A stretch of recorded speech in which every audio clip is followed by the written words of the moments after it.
perempuan kita kan saja namanya anak. Ya. Pada dua gambar ini, anak-anak ini punya satu hal yang sama, yakni rintangan yang sama, challenge yang sama. Apa sih challenge-nya? Mereka harus melewati palang rintang, harus melompati palang rintang tersebut. Tapi dapat kita lihat ada dua ekspresi berbeda dengan balon atau balon pikiran yang juga berbeda. Ya. Pada J, bagaimana dengan ekspresinya? J terlihat khawatir, wajahnya terlihat takut, gitu ya. Dan ketika kita lihat perhatikan balonnya, apa sih kekhawatiran dari J? J itu khawatir kalau nanti ketika ia terjatuh, teman-temannya akan menertawakannya. Ya, teman-teman tidak mendukungnya atau mungkin tidak menolongnya. Itu kekhawatiran dari J. Kemudian pada gambar yang kedua ada anak. Dia sama-sama nih akan melewati rintangan, memiliki challenge yang sama, tapi kenapa ekspresinya bisa berbeda? Gitu ya. Kemudian pada balonnya pun di sana kita melihat betapa strugglingnya si anak itu untuk melewati palang rintang yang mungkin ukurannya sama dengan tingginya, gitu. Tapi terlihat wajahnya anak tuh senang, happy semuanya, gitu. Kenapa gitu ya? Next please. Kita kembali ke fixed mindset dan juga growth mindset.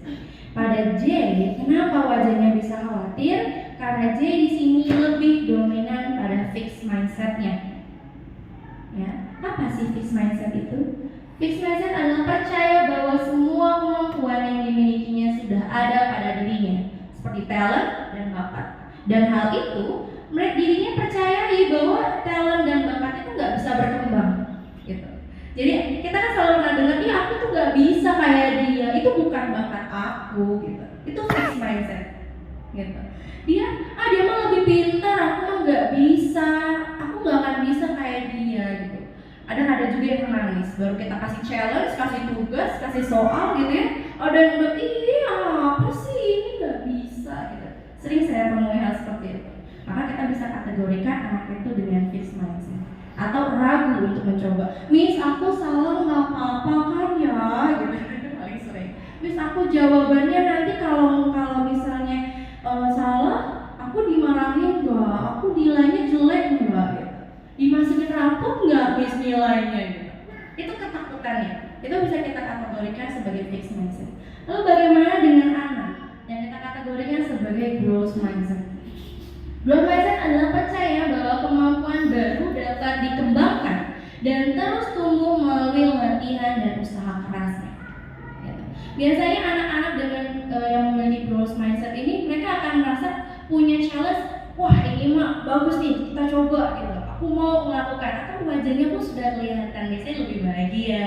Ada yang lain lagi, Miss aku bisa, ini gampang loh Miss cara ngerjainnya. Walaupun belum ngerjain, belum tahu hasilnya. Salah atau benar, ya udah nggak masalah buat dia. Gitu.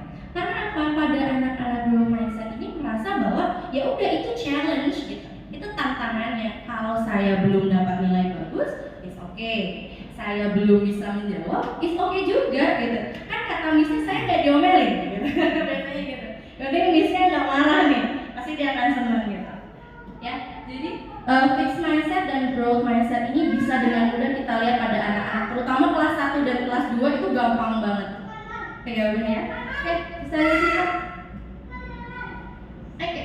Kemudian growth mindset dan evaluasi pembelajaran. Kita sudah tahu bahwa growth mindset itu adalah keterbukaan mereka untuk menerima challenge gitu yang mereka percaya bahwa dirinya mampu untuk melakukannya. Dan sedangkan evaluasi pembelajaran, dan hubungannya apa sih dengan evaluasi pembelajaran? Yakni dengan evaluasi pembelajaran, guru serta orang tua diharapkan mampu sadar dan mendorong potensi anak ini gitu. Kalau memang seperti misalnya waktu kita asesmen kognitif, diagnosi kognitif ya, kan anak-anak diberikan apa? Challenge, soal atau eksperimen yang mungkin lebih di atas dirinya. Banyak sekali kalau sudah dikasih itu tuh anak-anak bilangnya, Miss Kori katanya gitu ya, kelas 2A biasanya, ini tuh kalau aku jawabnya sebisa aku boleh nggak? Boleh, sebisa kamu. Nggak apa-apa Miss. Iya nggak apa-apa, sebisa kamu. Kenapa kok Miss sebisa aku? Kan kamu belum belajar.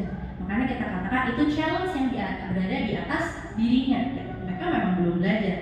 Kemudian mereka pasti akan menghadapi ketakutan, takutnya dimasukin ke rapot, dikasih tahu ke bundanya, gitu kan ya. Belajar jadi susah gitu. Kalau aku dapat nilai jelek bagaimana gitu. Maka pada saat ini anak itu diminta untuk menghadapi ketakutannya. Oke nak, silakan kamu kerjakan. Salah pun tidak apa-apa. Kerahkan seluruh kemampuanmu. Yang penting 100% seluruh kemampuanmu kamu keluarkan. Walaupun nanti hasilnya tidak bagus, tidak apa-apa. Hanya Miss Kori yang simpan atau guru-gurunya yang simpan. Gak masuk rapot Miss? Enggak, beneran enggak. Karena harus kasih penekanan dulu, enggak akan dimasukkan ke dalam rapot gitu. Karena apa? Pada evaluasi pembelajaran ini digunakan untuk sebagai rancangan ke depan selama pembelajaran. Kalau memang si anak ini sudah berhasil pada misalnya penjumlahannya sudah bagus, maka kita arahkan kemana gitu. Selanjutnya tahap selanjutnya dengan pengurangannya atau perkaliannya sudah bagus kita tambahkan dengan pembelajaran yang lain seperti itu. Contohnya mungkin seperti waktu di convenience store.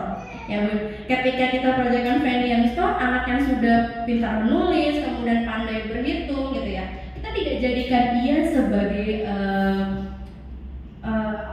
customer gitu, tapi kita jadikan dia sebagai kasirnya. Karena apa? Dia harus belajar. Miss Kori capek nulis gitu. Miss Kori kalau aku disuruh hitung cepet bantuin gitu. Jadi mereka sadar, mereka tahu prosesnya bahwa mereka harus next level. Mereka harus masuk ke level berikutnya. Kalau mereka sudah secara teori bagus, bagaimana caranya dengan prakteknya seperti itu. Kemudian proses akhirnya gitu ya pun dalam evaluasi pembelajaran itu adalah anak senang belajar. Karena pada akhirnya growth mindset itu ingin menjadikan anak itu sebagai pembelajar sepanjang hayat gitu. Supaya mereka senang menerima challenge, terus belajar kalaupun gagal ya mereka akan kembali belajar gitu. Kalau nanti tidak sampai pada goalsnya bagaimana Bu? Gitu. It's okay. Mereka akan tetap merasa bahwa ya udah itu sebagai pengalaman hidupnya gitu. Karena kan kita tidak mungkin ya Bu selalu mendapatkan hasil atau tujuan yang kita inginkan gitu. Itu realitanya. Tapi dengan dia sudah berusaha 100%, yang diharapkan itu menjadi pengalaman hidupnya. Oke, ada cerita. Oke, next, the power of yet. Siapa di sini yang anaknya kalau diminta belajar tuh, aku nggak bisa, aku tuh nggak bisa. Kayak semuanya deh bener. Bukan waktu di kelas kita tuh juga banyak gitu yang bilangnya, aku nggak bisa, nggak bisa apanya. Bisa enggak, kita jadi berdebat gitu tentang ngomong bisa dan tidak bisa, gitu kan? Sedangkan sebenarnya yang harus kita ajarkan kepada mereka bahwa the power of not yet. Aku tuh belum bisa, gitu ya. Lalu bagaimana supaya bisa, gitu kan? Belajar. Kalau kita sudah bilang tidak bisa, ya sudah tidak akan bisa, gitu. Oke, mulai sekarang kita ganti, jangan ada yang bilang tidak bisa. Kalau kamu bilang tidak bisa, berarti tandanya kamu stop ingin belajar. Tapi kalau kita bilang not yet, belum bisa, maka menjadi motivasi kita supaya lebih belajar. Kalau temannya udah bisa, ya udah aku belum bisa. Kalau supaya bisa, bagaimana? Belajar.